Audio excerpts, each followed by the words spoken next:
اس کے ساتھ اب عملی طور پر یہ تھوڑا علمی طور پر ہم نے ایک آیت، ایک حدیث اور ایک سیرت کی ایک صفحے کے ساتھ جڑنا تھا. عملی طور پر رمضان ہمیں کچھ سکھلا گیا ہے، دیکھنا ہے کہ آج وہ چیزیں ہمارے اندر پیدا ہو چکی ہیں یا نہیں. عملی طور پر پہلا سبق، 30 دن گزارے، 150 نمازیں گزری،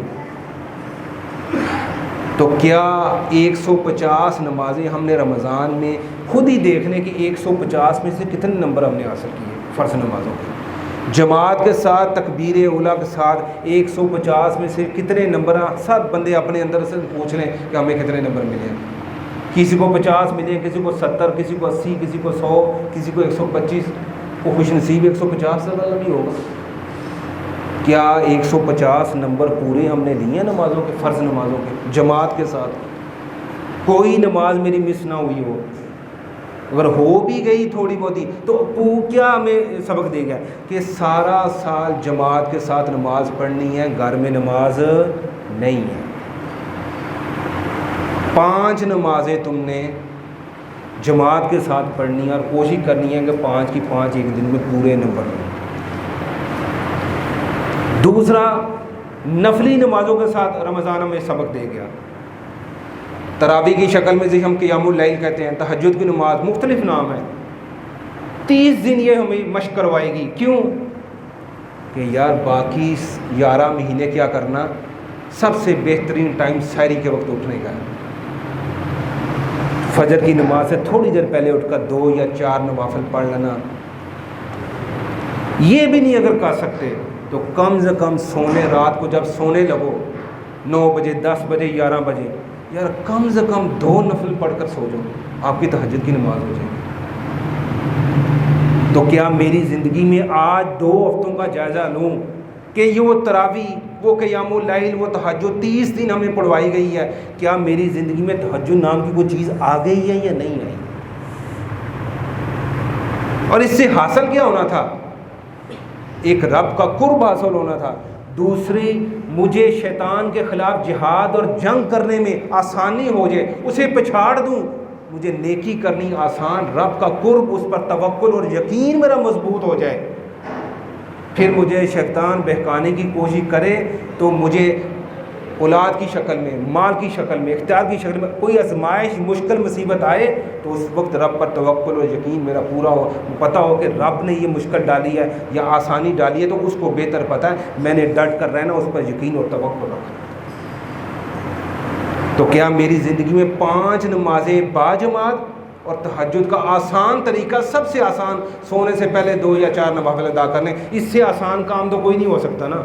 سونا تو ہے ہی ہے، وضو کر کے 2 پڑھ لیں یار، 4 پڑھ لیں، اور اس سے اگر اس پر شروع کریں گے اللہ توفیق دے گا. آپ کا سب سے بہترین جو پچھلا آخری پہر ہے اس وقت اٹھ کر رب کے ساتھ اپنا تعلق جوڑیں. کیا میری زندگی میں یہ تبدیلی آئی ہے؟ 2 ہفتے ہو چکے ہیں، اپنا جائزہ لیتے ہیں. دوسری، فرض روزے رکھوائے گئے. تو وہ پہلے بات کا فرض روزے کیوں رکھوائے گئے؟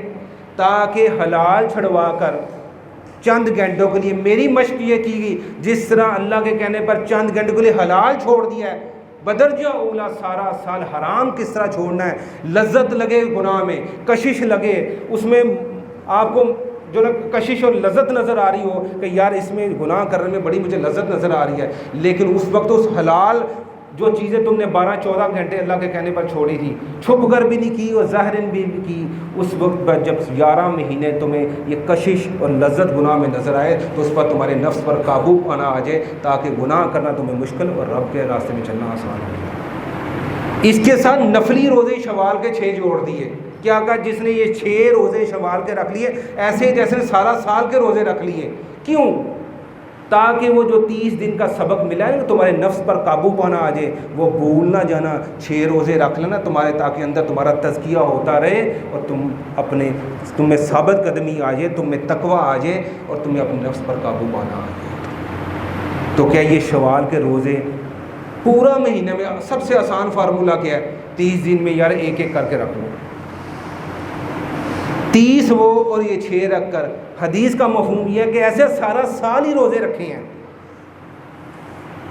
تمہیں پھر مسجد میں آنا مشکل نہیں لگے گا، قرآن کے ساتھ جڑنا مشکل نہیں لگے گا، نیکی کرنی مشکل نہیں لگے گی، اور دوسری طرف گناہ کی طرف جانا مشکل لگے گا۔ جو رمضان سے پہلے جو محفلیں اٹینڈ کرتے تھے جہاں پر چغلی، غیبت اور آپ بد نظری کرتے تھے، کان تمہارے غلط سنتے تھے، زبان جو غلط بولتی تھی، وہ تمہیں سارا سال اللہ توفیق عطا فرما دے گا کہ ان کا بھی روزہ رکھنا شروع کر دو۔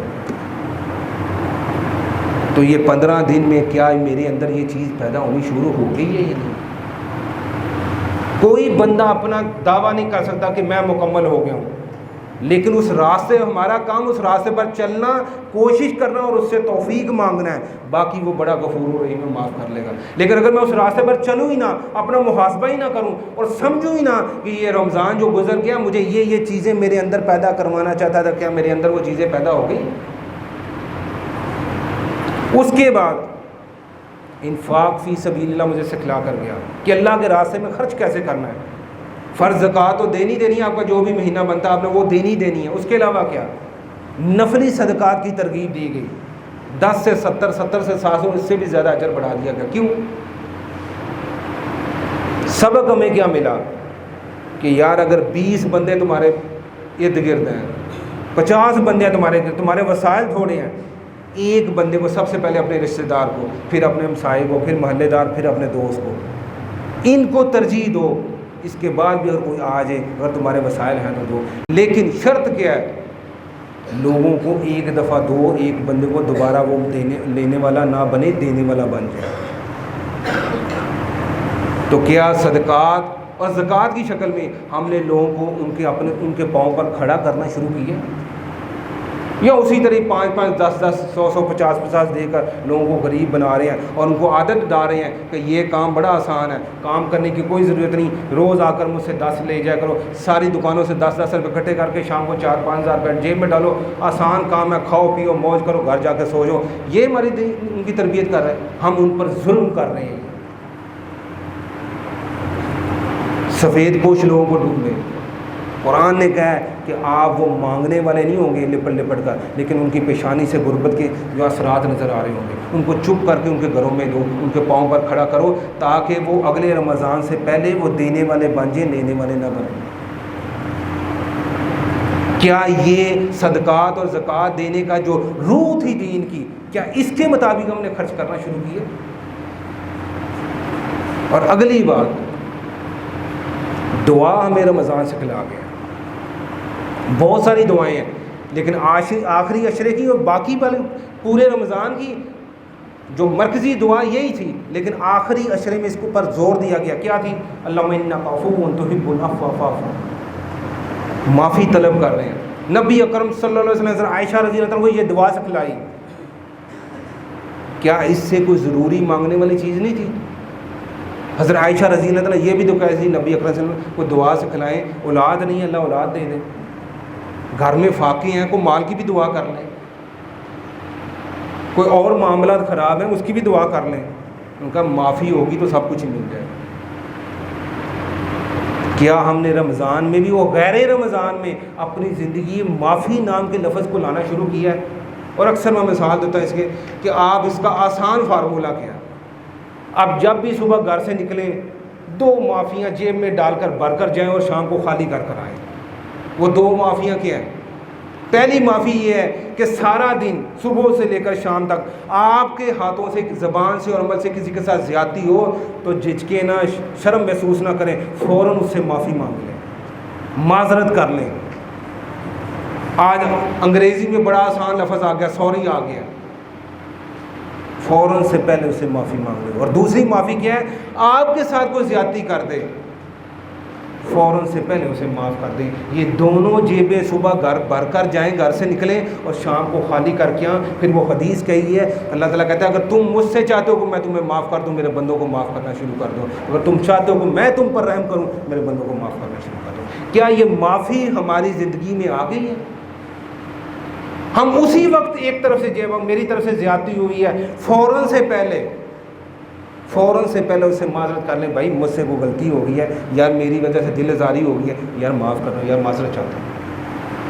اور آپ کے ساتھ کسی نے زیادتی کی ہے تو اس کو اللہ کی رضا کے لیے فوراً معاف کرے، یار برا نہیں محسوس کرو، کوئی بات نہیں یار، ہو جاتی ہے یار، کوئی مسئلہ نہیں یار۔ کیا یہ معافی مانگنی اور معاف کرنا یہ ہماری زندگی میں آ گیا؟ یہ رمضان سے کھلا کر گیا۔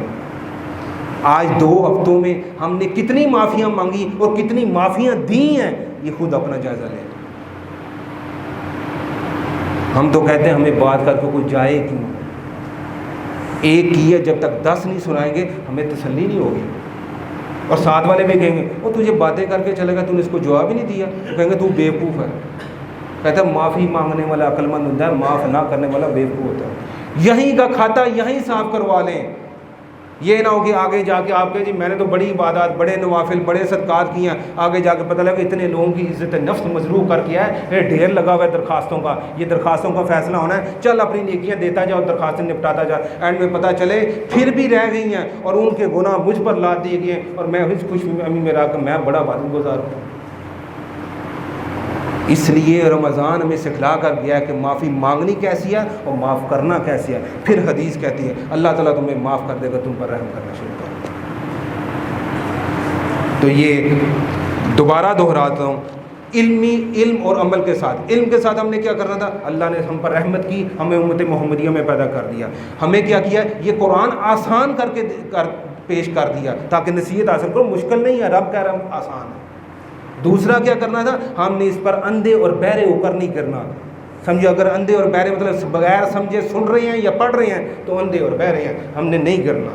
اور اس کے حقوق کیا ہیں، اپنا ناظرہ درست کرنا ہے، ترجمے کے ساتھ جڑنا ہے، کچھ نہ کچھ حصہ یاد کرنا ہے، بنیادی فہم حاصل کرنا ہے، غور و فکر کرنا ہے 5-6 فٹ پر، اور اپنے گھر پر نافذ کرنا ہے، اور پھر لوگوں تک پہنچانا ہے۔ یہ اس کی تلاوت کے حقوق ہیں۔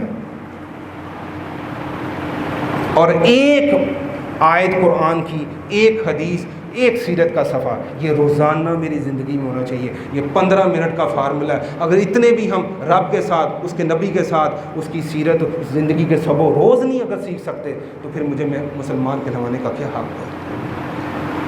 اور عملی طور پر یہ جو 5 نمازیں ہیں فرض، یہ جماعت کے ساتھ تکبیر اولیٰ کے ساتھ پڑھنی ہے، اور تہجد کا آسان فارمولہ، سونے سے پہلے 2-4 پڑھ لیں، اس سے بہتر توفیق دے صبح سحری کے وقت اٹھنا شروع کر دیں۔ 30 روزے رکھے ہیں، 7 شوال کے 6 روزے رکھے، سارا سال کے روزے ہیں۔ تربیت کیا ہو رہی ہے کہ بھولنا جانا جو 30 دن سبق سکھلایا ہے، شوال میں رکھ کر 11 مہینے یہ تجدید ہوتی رہے کہ تمہیں اپنے نفس پر قابو رہے، شیطان کی طرف جانا مشکل اور مسجد میں اور قرآن کی طرف آنا آسان ہو جائے۔ اور یہ صدقات دینے ہیں، لوگوں کو ان کے پاؤں پر کھڑا کرنا ہے، فقیر نہیں بنانا۔ اور دعائیں بہت ساری مانگے، لیکن مرکزی دعا جو سکھلا گئی ہے، معافی مانگے معاف کریں، معافی مانگے معاف کریں، فوراً سے پہلے معاف کر دیں، فوراً سے پہلے معافی مانگ لیں۔ یہ رمضان ہمیں سبق دے کر گیا۔ 2 چیزیں رہ گئی ہیں، وہ انشاءاللہ دوسرے خطبے میں کرتے ہیں۔ یہ رمضان ہمیں اسباب، یہ تحائف دے کر گیا ہے۔ کیا یہ تحائف ہم نے قبول کیے ہیں اور یہ 15 دن میں ان کو اپنی زندگی میں عملی اور علمی طور پر لاگو کرنے کی کوشش کی ہے؟ اگر کی ہے تو اللہ کا شکر ادا کریں۔ اگر کوئی کمی بیشی رہ گیا، آج اس بات کو ہم نے دہرا لیا ہے، تجدید کر لیا ہے، جڑنا شروع کرتے ہیں انشاءاللہ تعالیٰ۔ اللہ تعالیٰ کہتا ہے تو ایک ہاتھ آ، میں جناب تیرے ساتھ ایک بلشت آ جاؤں گا، تو چل کر آ، میں دوڑ کر آ۔ اللہ سے دعا ہے کہ اللہ تعالیٰ یہ رمضان کا جو گزر چکا ہے، 15 دن اوپر تقریباً 2 ہفتے ہو چکے ہیں، اس کے جو اسباق، جو تحائف، جو مقاصد تھے، ان کو عملی طور پر اور علمی طور پر اپنی زندگی میں لانے کی توفیق عطا فرمائے۔ وآخر دعوانا الحمدللہ رب العالمین۔